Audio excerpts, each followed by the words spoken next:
আসসালামু আলাইকুম। সবাই কেমন আছেন? আলহামদুলিল্লাহ, আমিও ভালো আছি। গত পরশুদিন 5ই ফেব্রুয়ারি বাংলাদেশে আপামর ছাত্র জনতার নেতৃত্বে আপামর ছাত্র জনতার নেতৃত্বে আওয়ামী লীগের আস্তানায় দ্বিতীয়বারের মতো হামলা করা হয়েছে। তবে অধিকাংশ আস্তানায় ছিল ফাঁকা। ওখানে আওয়ামী লীগের দোসররা কেউই উপস্থিত ছিল না। তো যাই হোক, দেশবাসী দ্বিতীয়বারের মতো একটা ভাঙচুরের মতো কার্যক্রমের সাক্ষী হলো, এটা প্রমাণিত। সেই সাথে তৃণমূল পর্যায়ে যে সমস্ত মানুষ আছে গ্রামগঞ্জে, যারা রাজনীতি খুব কম বোঝে, তারা এই সমস্ত বিষয়গুলোর সাক্ষী হয়ে বেশ ভালো রকমের আতঙ্কিত।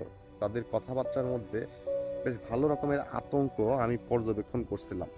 দেশে আবার ভাঙচুর হচ্ছে, দেশ কোন দিকে যাচ্ছে, কি হবে নে, আমরা কি আসলেই নিরাপদ কিনা, এই ধরনের প্রশ্নগুলা তারা নিজেরাই নিজেদেরকে করতেছে এবং আশেপাশের মানুষদেরকেও করতেছে। তো যাই হোক, যে পরিস্থিতির সৃষ্টি হলো, এই পরিস্থিতির একটু আতঙ্ক সৃষ্টি করতেই পারে, এটাই স্বাভাবিক ব্যাপার।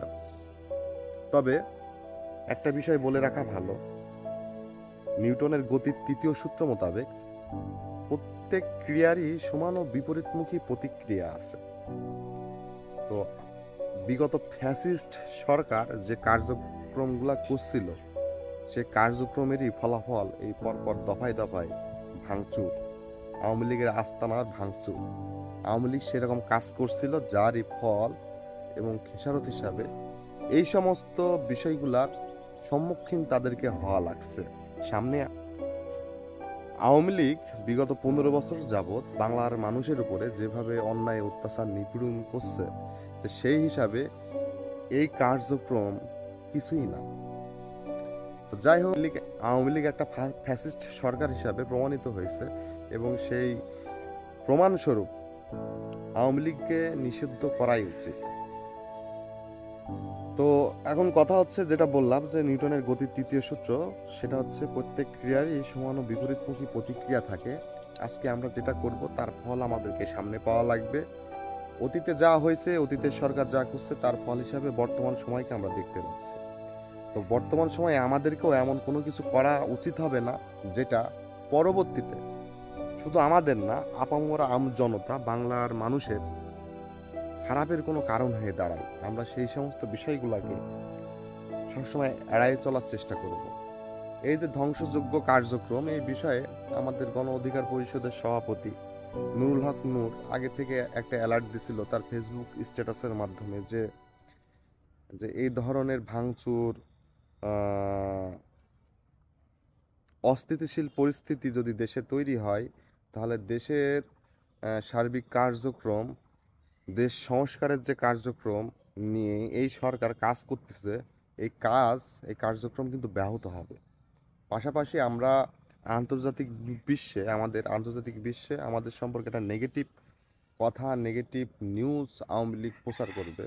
পার্শ্ববর্তী আমাদের শত্রু দেশ, যারা আমাদের কখনোই বন্ধু হিসাবে ভাবেনি, ইন্ডিয়া, এরাও এই বিষয়গুলোকে নেতিবাচক হিসাবেই বাইরে উপস্থাপন করবে, যেটা বর্তমান যে একটা ক্রিটিক্যাল সিচুয়েশন রাজনীতিতে, বর্তমান সরকারের কার্যক্রমকে পুরোপুরি বাধাগ্রস্ত করবে। যে কোনো বিষয় করতে গেলে সেটা আইনি প্রক্রিয়ায় করা উচিত। যেগুলা হচ্ছে এইগুলা আইনি প্রক্রিয়ায় করা উচিত।